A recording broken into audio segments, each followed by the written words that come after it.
ఇంత ఎమోషనల్గా ఇంత సెన్సిటివ్గా ఇంత మాట్లాడుతున్నారు కదా. కొంతమంది అభిప్రాయం, మళ్ళీ నా మీద ఎక్కకండి, కొంతమంది అభిప్రాయం ప్రకారము బండ్ల గణేష్ అమ్మాయిల్ని పడుకోబెట్టి పైకి వచ్చాడు అన్న దాని మీద, అన్న స్టేట్మెంట్ మీద మీ అభిప్రాయం ఏంటి? మీ ద్వారా అందరికీ చెప్తున్నా, బండ్లా గణేష్ బ్రోకర్ కాదు. బండ్లా గణేష్ అన్నిట్లో మేకర్. ఓకే. ఇంకోటి చెప్తున్నా, పైకి వచ్చాడు అంటే ఒక రామోజీరావుకి ఫాదర్, రామోజీరావు గారి ఫాదర్ పేరు మీకు తెలుసా? తెలియదండి. తెలియదు కదా. రామారెడ్డి గారి నాన్నగారి పేరేంది? తెలియదండి కదా. మా చౌదరి గారు, మా ఇంటి నరేంద్ర చౌదరి గారి ఫాదర్ పేరేంది? తెలియదు. ఆంధ్రజ్యోతి వేమూరు రాధాకృష్ణ గారి ఫాదర్ పేరేంది? తెలియదు. అంటే వాళ్ళందరూ కూడా మామూలుగా హైదరాబాద్ వచ్చి ఉన్న స్థాయికి వెళ్ళారు. అందరూ తప్పులు చేసి పైకి వచ్చినట్టేనా? ఊరికి అడుగుతున్నా. ఎలా ఉందో కాదు,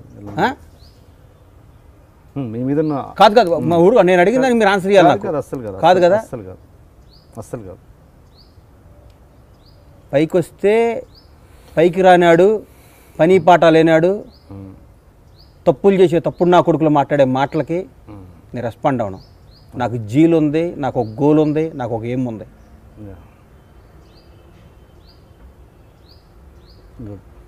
ఆ గోల్తో నేను ముందుకెళ్తా. అందరూ వీడు మామూలుగా ఉండే గణేష్ ఏంది ఇట్లా అయ్యాడు అని 100 మంది ఏదో విధంగా మాట్లాడాలి కదా.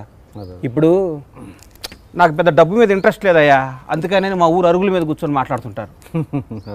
మీకు అర్థం కాలేదా? మాకు పెద్ద ఆశలు లేవండి అని గోషా కట్టుకొని కూర్చొని మాట్లాడుతుంటారు మా దగ్గర. నువ్వు డబ్బు సంపాదించు, 1 కోటి రూపాయలు దానం చేసి నాకు ఆశ లేదంటే న్యాయం అది. నువ్వు దేనికి పనికిరావు, ఉదయం లేచి టిఫిన్ చేసి పేపర్ చదివి టీవీ చూసుకొని మళ్ళీ ఆడ కబుర్లు చెప్పుకుంటూ జనాన్ని విమర్శిస్తుంటావు. నీకు ఒక 100 కోట్లు సంపాదించి దానం చేసి నాకు డబ్బు మీద ఇంట్రెస్ట్ లేదు కాబట్టి ఊరు వచ్చి వ్యవసాయం చేసుకుంటున్నాను, సుట్ట కాల్చుకుంటా, సిగరెట్ కాల్చుకుంటా, బీడీ కాల్చుకుంటా మాట్లాడితే ఒక రైట్ ఉంది. పనికిరాని ఎదవలో దేనికి పనికిరాని చెత్తనా కొడుకులు మాట్లాడే మాటలకి ఒక పైకి వచ్చినండి, సాధించినండి, నాకు ఆన్సర్ చెప్పాల్సింది, నాకు తప్పు చేయాల్సిన అవసరం లేదు. అది వండర్ఫుల్ ఫ్యామిలీ సార్ నాది. అమ్మ, నాన్న, నా భార్య, నా పిల్లలు, నా భార్య, నా పిల్లలు, నా పిల్లలు, నా అన్న, వండర్ఫుల్ ఫ్యామిలీ. నాకు ఒక వ్యవస్థ, ఒక వ్యాపారం, ఒక వ్యాపకం, ఒక కసి, ఒక కృషి ఉంది.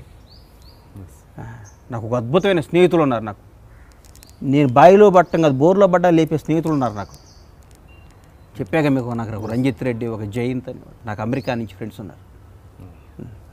నాకు గాడ్ గిఫ్ట్ నా స్నేహితులు, దేవుడు ఇచ్చిన నా అదృష్టాలు. నా ఫ్రెండ్స్ అందరూ నా పాలిటీ దేవుళ్ళు. నాకు తప్పుడు మాటలు మాట్లాడుతూ ఉంటారు, వాళ్ళ గురించి మాట్లాడి నా బ్రెయిన్ వేస్ట్ చేసుకోను.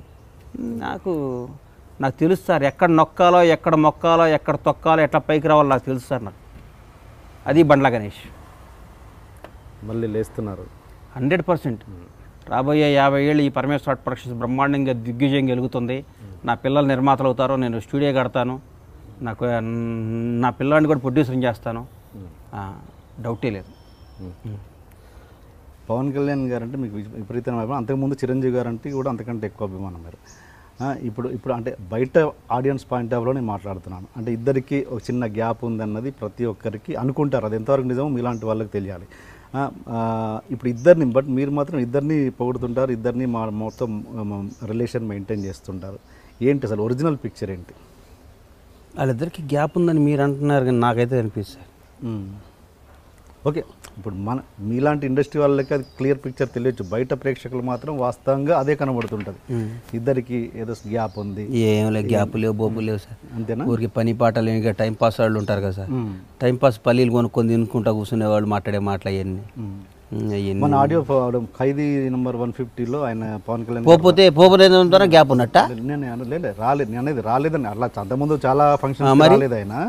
నేను అనేది ఏంటంటే ప్రతి ఫంక్షన్లో ఏదో విధంగా ఆయన టాపిక్ తీసేవాళ్ళు, వాళ్ళు పవన్ కళ్యాణ్ గారు టాపిక్ తీసేవాళ్ళు. దీంట్లో అది కూడా తీయలేదు అన్నది ఆడియన్స్ ఇంకొక క్వశ్చన్. ఎందుకు తీయలేదు సార్?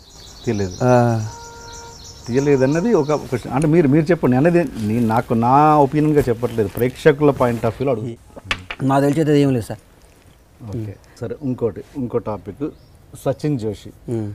మీరు ఆయనతో ఆషికీ 2 రీమేక్ చేశారు. ఆయనతో వచ్చిన విభేదాలు ఏంటి?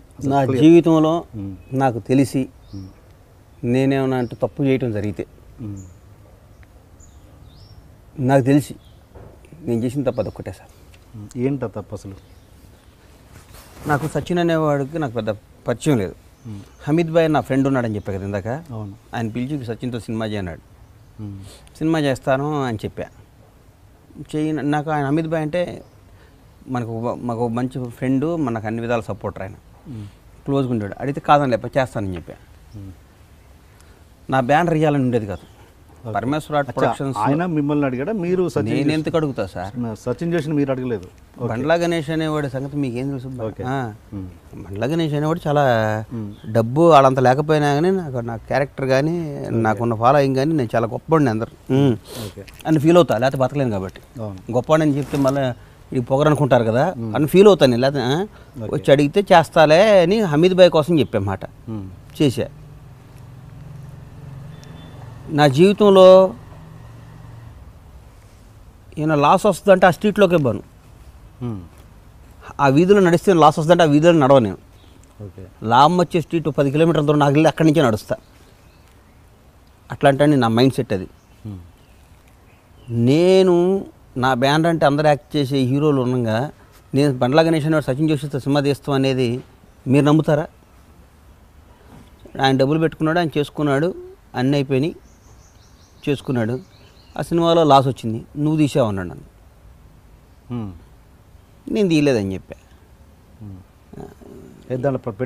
ఖర్చు పెట్టిన ప్రతి నాకేం సంబంధం సార్? నేను తీస్తా, నాకేం సంబంధం? ఫ్రాంక్లీ స్పీకింగ్ అన్నారు కాబట్టి చెప్తున్నా. నా ప్రాణం పని నేను పెట్టా. దానికి అగ్రిమెంట్ కూడా ఏం లేదండి మరి?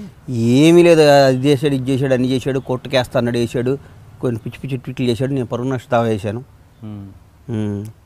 I will see you in jail అని, I will see you in jail అన్నాడు.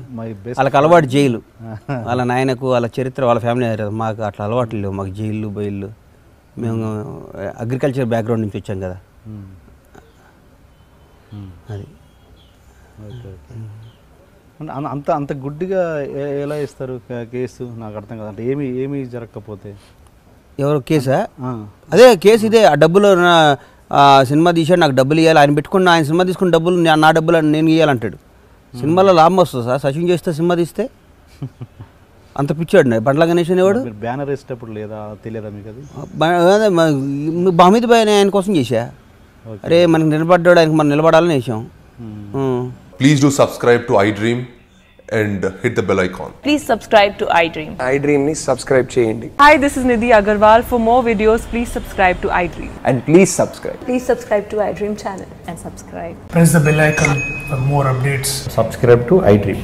Subscribe to iDream. For more such videos, please subscribe to iDream. For more videos, please subscribe to iDream. And you're watching iDream Media. Please like, share and subscribe to the channel. And don't forget to subscribe to iDream. Please subscribe iDream Media. Do subscribe to iDream. Subscribe to iDream Media. Do subscribe to iDream Media. Don't forget to subscribe. Click on the button below. Don't forget to subscribe to iDream.